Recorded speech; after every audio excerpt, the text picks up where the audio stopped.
And joining me right now is a good friend of mine. He's known in the boxing world as a basically a jack of all trades, a trainer. He's a gym owner. He's a former fighter. He's a part of the Florida Hall of Fame. Not that I should say this if anybody from the International Boxing Hall of Fame is around. And he's a new author, my friend Steve Canton. Steve, thanks for coming on. Bill, always a pleasure to see you. A great homecoming here with all friends. Now, I know you. The first time I ever met you, we were trying to figure out how many years ago it was up here. Now you were training, and we had a chance to talk a little bit. You're still training fighters.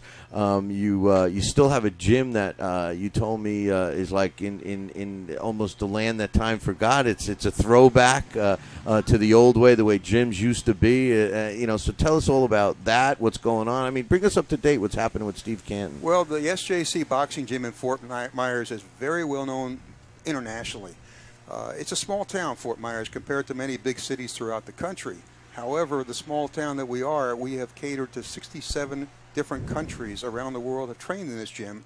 You still have fighters coming. I know at one point you had fighters coming there to do their camps and stuff. Yes, still happening? I still have that. As a matter of fact, a great get-together for this weekend here was fabulous. Alan Vester, that many might remember from Denmark. And Alan was a world-class fighter who lost and fought Zab Judah for the world title. But he was up here. We had a great time with him and his kids, Alan Vester. That was all day yesterday and the day before. Last night he had a reunion with Zab Judah. The two opponents fought each other. They loved it. And we met some more good friends, and then I ran into you recently, and it just makes the day, you know? I tell you, that's what this whole weekend, at least, and I don't mean this in any negative way towards the Hall of Fame, but what makes me come here is the people. I want to come and hang out with the other boxing fans. It's not the way it used to be, let's just say that. Correct, you know? And Beth, my wife, will tell you that that's all I've ever said. The thing that I like the most are the people, rather than the functions, so to speak. Yeah. The fighters are not the same, unfortunately. I don't want to say too much about that, but the people, the older people are dying off, and the ones that are left, you're seeing them for the final time. One thing I might mention, too, right now, presently, I have a young fighter from Latvia. He's a European amateur champion, just turned 25. He came over here on a 90-day visa, wanting to improve and become a pro. So we've been working hard with him. He goes back at the end of this month in June. He's going to fight in the European Amateur Tournament in July and hopes to come back to the States and turn pro. So, to answer your question, we still, to this day, have guys from around the world that will come in for training camps and further their career. We also have old fighters who will come back. They've been gone 20 years. They've been gone 15 years. They'll stop in, especially when they're passing through town. They come to the gym. They start working with the kids. They start helping the kids. I've got sons and grandsons of people I worked with years ago. That's amazing. And then can I tell you one other kind of funny story that happened? Of course. I'm at the gym. Every year we have an open house in January. From the gym, we announce the Florida Boxing Hall of Fame new inductees. And it's a big event once a year. It's televised locally and sometimes streamed elsewhere. A lot of publicity. The new Hall of Famers, many of them are there to be announced for the first time that they're going to be inducted. Many of the old ones are there. Beth sits there and makes sandwiches for all these people. Hours after. I'm there. I'm not. Yeah. You making the sandwiches? I'm there. So, in the middle of all this, some guy walks up to me, and he says, he starts talking like he knew me. I'm looking at him, and he looks vaguely familiar. And then after a long time, he goes, "Don't you recognize me?" And I said, "Give me a clue." He said, "We fought each other like 40 years ago." I said, "We did?" I said, "What happened?" He said, "You knocked me down 4 or 5 times." I said, "I did." He said, "Yeah, you beat me pretty bad. You don't remember?" I said, "I knocked you down 4 or 5 times?" He goes, "Yeah." I said, "Lay down, see if I recognize you." "Oh yeah, I remember you." Yeah, now you remember him. Yeah. You know, tell us about. I know you're pretty big with the Florida Boxing Hall of Fame, and that's something that I've kind of kept my eye on because it's really growing, and it seems that. Let's face it, it started off very small and virtually getting no press and no publicity, and it's kind of evolved into, as far as the state Hall of Fames. It's one of the most popular. Tell us about that, and what's the mission of the Florida Hall of Fame? Well, that is true. As you know, and many people in the business know, Florida throughout history has been one of the most active states and rich tradition and history of the sport from the beginning. But there hasn't been a Hall of Fame to recognize their achievements. And back in the 1970s, a couple of people got together to try to do this, but there were a lot of egos that got in the way, and it never got done. In 2009, Butch and Kathy Flansburgh decided to resurrect the idea and put it together. So they were toying with this, putting it together, and then decided to go on with it. I get a call one day from Butch Flansburgh, and he goes, "What do you think about the idea of putting a Hall of Fame together?" After I agreed that it's a good thing to do, he says, "I'm glad you feel that way." I said, "Why?" He said, "Because you're being inducted." I said, "I am?" "Yeah." So I was honored, didn't really know what to say. He says, in our inaugural class, we're putting in 3 trainers. Angelo Dundee, who was my dear friend for many years. Jimmy Williams, another friend so close of mine for many years. And I was the baby, 62 years old at the time. So then he finishes, the conversation isn't over. I'm hearing this from Butch and Kathy, right? Now he goes, "Are you home?" I said, "Yeah, I am." I said, "Why?" He said, "Because I'm on the way. I'll be there in about an hour." And I'm thinking in my head, Tampa's 2 hours away, and he's going to be at my house in an hour, so it's a good thing I am home. Because he already left an hour ago. He said, "I want to talk to you about something." Okay, so he comes over. He says, "I want you to be the vice president." I said, "Oh, now I got to figure it out. You put me in so I can work for you." He says, no. He said, we want to put people together who know the sport. Now we're having our 6th anniversary. We are going to do it every June, 2 weeks after Canastota. So it's Hall of Fame month. Yep. The first year there was a special dinner. It was a 2-function event. The first year we had a June dinner for the Hall of Famers, and we had a November induction ceremony. And then ever since then, it's been every June. Now, you mentioned, you alluded to the fans, with the fighters not being the same and stuff like that. That's something that bothers me about the sport. And, we were talking about it before and everything else. And it's something that I think it's hard to put your finger on, and it's hard to try to force somebody into. But in your opinion, how could we educate some of the younger fans? Because remember, they're being born into a world that has all these technology advancements and stuff like that. And I get into conversations by having this show. One thing I've learned is I listen to the people who listen to us, and I'm like, okay, well, what do you like? Where how do you judge a fighter? What do you? And they all basically say the same thing. They go back and they watch video. And their opinion is that, they want to judge for themselves. So, in other words, where I would read endless articles about Jack Johnson, I have to say, okay, I've read, 100 articles about Jack Johnson written by, all these well-known people. I got to believe what they're saying, and they're all saying the same thing. Well, today's younger people don't do that. They want to touch, they want to feel it, they want to watch it themselves. So they punch up on YouTube and they watch a video of Jack Johnson. But the video shot, like Colleen was saying earlier, the video shot in the early 1900s does not do Jack Johnson justice. Right. So now how do you convince, he was slow, he's all choppy when he moves around. It's like, it's not him that's choppy, it's the guy cranking the movie projector. Right. How do you convince these guys to think outside the box? Well, there's several things you do. When a trainer, one thing we do in our gym, for example, we are 100% old school. For example, in our gym, we have a ring that they tell me is the oldest still in use in the United States, possibly the world. So you use the gym with the 3 ropes? Like, yes. That's what you train in? We have a 16-foot certified 3-rope ring. They stopped making in 1963. I have the last biggest bag, canvas Everlast bag, 250 pound, donated by the elder Mr. Horowitz, who owned Everlast Company, who was a friend many years ago before he died. His son took over and so on. That bag with the logo of 1980 Olympic team is still in my gym, hanging. We train strictly old school. You don't do this garbage 2-minute rounds or 4-minute rounds or 5-minute rounds with 30-second rests. You can't train that way. And what happens is the great trainers from the past. In the old days, we called it the sweet science, right? Well, they call it that today, anymore. but they look at it differently. No, you don't hear that much. And all the sweet scientists died. You have these guys today. They never fought. They never were trained by someone who knew how to train. They put a towel on their shoulder.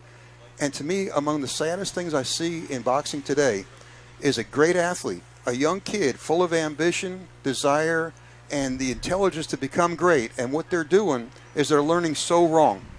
And they cannot fight at all, not because they're no good, because there's no teachers. So what we do in the gym is we go back to the old days. If you want to be a great piano player, you don't practice the guitar. Right. Okay? If you're a boxer, you're not lifting weights. Right. You're not doing this crazy stuff that's not related to the sport. Right. Anything you do separate from the sport, you take away from what you should be doing. Everything we do is 100% old-fashioned. People in the business, and one thing that Angelo, when he was alive, Emmanuel Stewart, one of my closest friends, loved that when they come to Florida, they'd walk in a gym, they'd look around. This is a 1950s gym. It's not a 19 or 2000 gym. An interesting story. I had a guy one time, 2007. He walked in the gym. I'm in the ring working with Freeman Barr, another fighter that you remember, Bill. Yeah. Years ago, wasn't he making fighter. a comeback soon? Soon. We want to, but 6 years ago. Yeah, he did, and he actually was successful. But then he couldn't get a fight because he comes back and a couple of quick knockouts. Now Sal Senecola might want to fight him. I mean, well, anyway, what happens is I'm working Freeman in the ring. A guy walks in the gym and sits down, didn't say a word. He's looking all around, the old stuff, right? And it's, by the way, in that gym, the air conditioner I ripped out of the building. You can't train in air conditioning.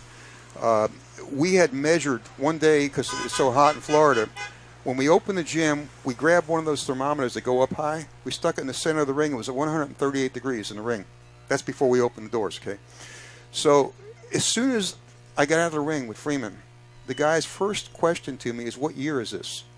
And I thought he wasn't all there, but I didn't want to be disrespectful. I go, it's 2007. Why? And he points to that guy. He said, that's not a 2007 fighter. That's a 1950s fighter. And then he looks around. He says, I'm in a time machine. He said, I look around, and every fighter in this gym, whether they're young, old, professional, amateur, or just there for fitness, everyone's style is different. They're all what they should be for themselves. They're not all the same way. And that's the way it should be. How can a person go in there and train everybody the way they fought when everybody's built differently? And this is what's missing. Now, a little further on that is I educate the fighter. If you tell someone to do this, they wonder why, and they don't really want to do it. But if you say, do this way because, then it registers. And one thing I found, if you get a person very dedicated and works hard, I let them work the hard routine that we have in the gym. About 10 minutes before we go home, I'll show him something brand new. Because I know what's going to happen now is he'll go home that night, and all night and all day it's going to be in his mind, and next day he'll get in there and perfect it.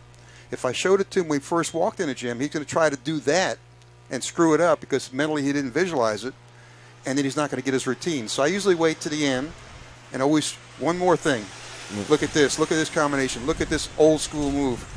And that's the way we've been doing it. Well, it's funny because you said something I say on my show all the time, that we don't have any more teachers in this sport. We have rah-rah men. And I watch these fights sometimes, and again, thanks to technology, we get to hear what they're saying in the corner and everything.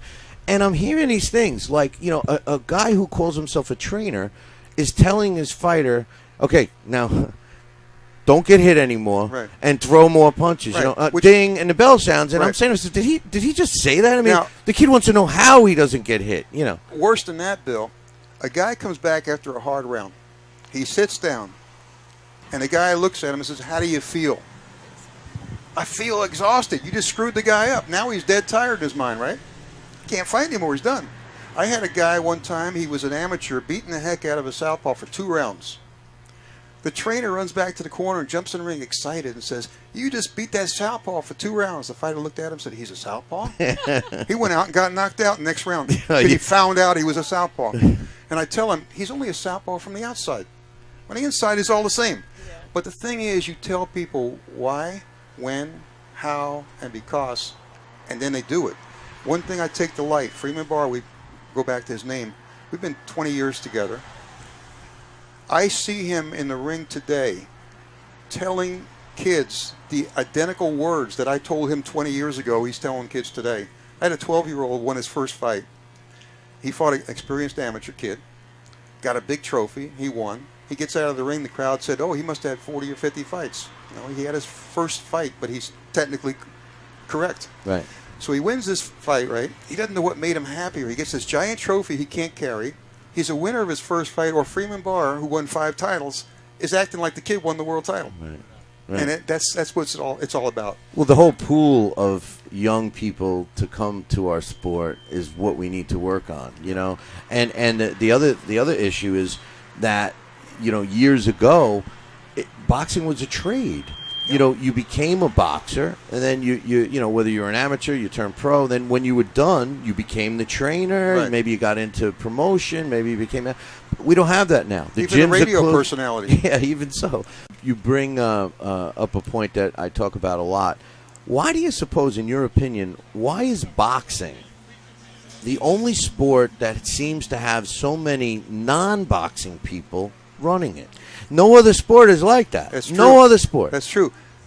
People love the glamour of boxing, as you know, Bill. I know. People that were never a boxer, so to speak, they love the sport anyway. They'll turn on the tube, they'll watch it, right? Now they find out, wait a second, I can put a towel on my shoulder and why don't we get in the corner? But why don't we force trainers to show some kind of because an education that they became a trainer? Because one of the worst things that's happened in recent years, and people might not like what I'm going to say here, but I say what I feel, I always have, the government got involved with the sport. Years ago, we had the mafia in the sport, right? And there were problems with that, they said, right? So the government said, let's get rid of the mafia. They're ruining the sport. Let's clean them up, right? The mafia knew the sport. They might not have been perfect, but they knew what they were doing.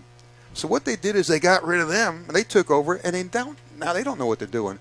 And, for example, in 1990s, when I was doing shows, and sometimes 2 title fights on a show, and bringing people in from out of the country to fight, I could do an entire show for $17,000, $18,000. If I did the same show today, and if I paid the fighters the same thing I paid then, that show is $45,000. Yeah. And it's not because of anything except the boxing commissions, Right. who have added all these different factors to the sport. And again, it's not the popular thing to say, but it's the honest thing to say. In the United States, from the beginning of time up through 1986, there were over 5,000 boxing shows per year on an average. Each year since 86, when more commissions started gradually increasing, that number decreased. 3 years ago, we had 500 shows nationwide. Again, last year, about 500. And the year that passed, there were fewer than 400 shows in the whole country. Now, what does the media blame? The big promoters.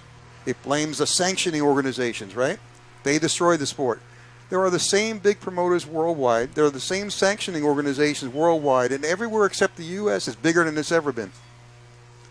Well, the pool of fighters is much smaller. And the pool has to be smaller because when you have 400 shows versus 5,000 shows, and you don't have an opportunity for the kid to fight on a show to gain experience, so what do we see? We see the recycled old names still fighting in their 40s because there's no young fighters to replace them. There's no shows to develop. Also, you have a guy who loses one fight. He's done. He's done. exposed. He's done. Yeah. Fighters didn't mind losing and learning from the loss. That's Today, the difference. The business end makes them, they're done. You know what it is? Today you have what's called a one-dimensional fighter. There might be a good athlete. And what they do is they're going to put money in this guy, right? Right. So what they say, we've got to bring him to the top. So how do we do that? We look for people that can't fight, that the style's right, that can't beat the guy, and they build up a record.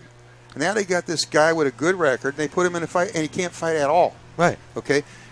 Now, that doesn't help the fighter. No, in the old days, what you saw in round one was totally different than the next round because the one that lost would come back and change. He might. Then the other one would come, you'd have a constant ebb and flow. You never know who's going to win to the end. Today, if you watch round one, it's the same every round. Doesn't change. They can't change. No, it's nuts. And you know what I don't understand, and you make a great point because I say the same thing all the time. they're not helping the fighter by not, and years ago you mentioned learning, right? Right. So okay, we're bringing up a kid. We need to fight a southpaw. Yep. So they fight 20 southpaws, 10 southpaws, a short southpaw, a boxing southpaw, a brawler southpaw. Right, yeah. right. And then after that, okay, now I know how to fight a southpaw. Today, we need to fight a southpaw. Let's get this guy. He's not too tough. He's Right. left-handed. Oh, now we know who's the next Yeah. one. There you go. I mean, how do you know from one fight with a southpaw? Right, but the other thing you brought up a very good point when you said the fighter, it doesn't help the fighter, right? Not at all. Thing about it, they don't want to help the fighter. Who do they want to help? Themselves. Themselves with their back pocket Right. with the money. They want to take this kid and break him undefeated, cash in on him with a big payday, and go on to the next kid and leave him out there. But that's not but what the should be, but that's what is. But the business of boxing has always been there. The promoter was always going to make money and everything. Where did it change? The difference is this. You have in the old days fighters that they would come back and you had some loyalty. In the old days, for example, you would have a guy would give his word, he'd shake your hand, it was done. Right. Today, you have a contract and it means nothing. And that's another big thing is the difference. Oh, The old group are dying off. As they die off, there's no one to replace them. And as the trainers die off, the Eddie Futches, the Emmanuel Stewarts, all these great gone, who comes back? Someone puts his towel on his shoulder, he's a great trainer. Or you see a guy today, he's a great trainer, he's a great fighter. Why is he a great fighter? He's got a 20-0 record? That's right. He makes a lot of money, no. too. It's definitely not the same, and we're not going to wave a magic wand and get it back to the way it was. But in your opinion, what can we do to increase the pool? Because I keep saying the same thing, but I think that the trick here is to get more of the young people involved in boxing, and then everything else will follow suit. There will be more availability of gyms, because if there's more of a demand for a gym, then gyms will open. We can't just blame, there's no more gyms. Well, the gym's closed because there wasn't enough fighters to support the gym anymore. What can we do to get this interest in the sport from our young people? Well, you have to have that achievement in a kid. For example, in my gym, as I said, I've got the 3 categories: pros, amateurs, Fitness. and people for fitness. Probably a 4th category too, people that are there and don't know why. Okay, Right. And they'll find out when they're there. But anyway, what happens is everyone in the gym is treated equally. It's not like we cater to the pro, he's the one that gets all the attention. No, everybody is equal and everybody helps each other. Now what happens is this high school kid who's doing poorly in school and his mother put him in a gym for discipline, she comes in the gym crying because the kid got all A's his next report card. And what is he doing? He's in school saying, I'm sparring with this world champion pro. And what happens is all the friends start coming, and that's how you build it up. And I'm just one gym, but you have to have a model, so to speak, that can spread out and encompass all these people and all these communities. And then you have to have an outlet for them, because if a fighter wins, like, for example, in the amateur, and when you fight, you're going to win or not. The thing to remember is when you don't win the decision, you still might have won because you gained experience, you gained things from that fight. There's a lot you did. One last thing I want to throw at you here is, and these things pop in my head because we've been talking about them over the last few days with all the boxing fans, and the thing that always sticks in your head, and people always say, well, when they start talking the heavyweights, Joe Lewis's name pops up, and then all of a sudden it's the Bum of the Month Club, and I took and looked at the so-called Bum of the Month Club, okay, and when you look at those fighters and you start to break down what they were referring to as bums back then, I see a list of fighters, a high percentage of the Bums of the Month that would be world champions today. Yes, not only that, if they were fighting today, you'd have that worn-out cliche, this is the greatest fighter ever lived. No, the Bum of the Month quote in Joe Louis era were better than all the fighters of this era. That's my point. Fighters that were never rated in the old days, that were club fighters, would be top 10 fighters today. World champions today would not be rated, some of them, in the old days. It's a different era. Let me throw something at you, because this is an actual comment from a caller I had on my show.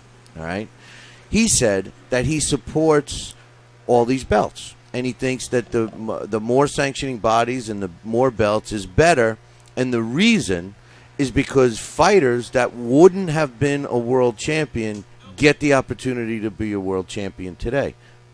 I'm like, wait a minute, that's the problem with all of these. How can you have several world champions of the same weight? How can you a have world champion means you are the champion of that weight. Theoretically, if you take the top 5 sanctioning bodies, pick the middleweight division, you could have 5 number 10 ranked contenders. That's correct. All the same weight. So if you had 5 champions and you each one had a top 10, so to speak, how many fighters are you talking about? You got 50. So watered down. Right. You got no fighters. You got 50 top 10 fighters that are all claiming to be top 10. Right. It's absurd today. And then you'll have fans calling in, oh, this is one of the greatest fighters I've ever seen. It just, go back in time, fighters that no one heard of today, they would not even be able to spar with these guys. That's crazy. They wouldn't stay in a ring and spar with them. Well, there's no magic answer for it, and it's a shame. But we try to educate the fans, at least through our show. We try to have a lot of historical perspective. You do a fabulous job with the show doing it. One last question: of all the fighters, and maybe it is one of the ones you worked with or whatever, but who's your favorite fighter of all time? I'm kind of partial. Sugar Ray Robinson to me was the greatest fighter. Never be one like him. I remember being a 14-year-old kid in New York on time, hitting a heavy bag, and a voice yelling, "You don't throw a left hook like that." I look up and it's Ray Robinson. But to me, Ray Robinson was it for me. I agree with you, and it's funny because I always say this: if somebody asked me in 1985 if I thought that I was witnessing what we would term, 25, 30 years later as the last great era of boxing, I would have laughed at them because I thought that was just boxing. It's never going to end, right? I didn't think it was going to be, because we were complaining then that it wasn't like the 60s and 70s, and then now we're at where we are, and you know what? I hope that people like yourself can, and it sounds like you're doing a great job with the gym and the whole method of what you're doing, teamwork and all that stuff is critical. And we need more teachers. We need guys like you to pass that torch, so to speak, and get rid of these rah-rah men because they're not helping the sport. They're not helping their fighters, and they're certainly not helping us, because they're not doing anything for the sport. But we need media people like yourself to put the word out instead of media people who sit there and spout wrong things too. That's a thing that also hurts the sport. When you sit there and you're in the media and everybody's listening to you and you're talking about how great this is or how good this is, don't. Talk about how we can fix this, how we can improve this, how we can take this and make it better. Anyone comes to Florida, Fort Myers in the future, always welcome to look me up. We'd love to have you come in the gym. And just keep doing a good job that you're doing, Bill. Get the word out there. Steve Canton, I appreciate you coming on, my man. Thank you, Bill. Hey, listen, we're going to take a short break. We'll be right back.